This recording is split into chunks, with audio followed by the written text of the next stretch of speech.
Hello all, இன்னைக்கு காலையிலே ஒரு மேரேஜ் ஃபங்க்ஷன் வீடு இருந்துச்சு. ஸோ அதுக்கு தான் கிளம்பிட்டு இருந்தோம். பக்கத்தில் நடந்து போயிட்டு வரக்கூடிய டிஸ்டன்ஸ் தான். அப்படியே போயிட்டு சீக்கிரமாக வந்தாச்சு.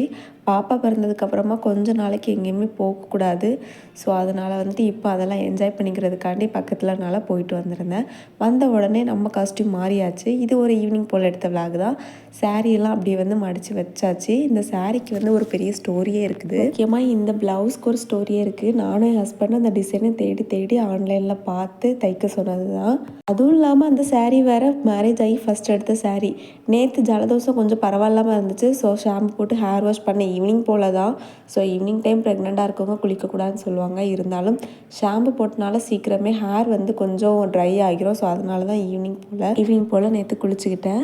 ஸோ இன்றைக்கி வந்து மேரேஜ் வீட்டில் ஒரு 11:30 போலே நாங்கள் போயிட்டனால சீக்கிரமாகவே சாப்பிட்டுட்டோம். ஈவினிங் கொஞ்சம் சீக்கிரமாக பசி எடுக்க ஆரம்பிச்சிட்டு அதனால நேரமாகவே சாப்பிட்டாச்சு. நாளைக்கு பார்க்கலாம்.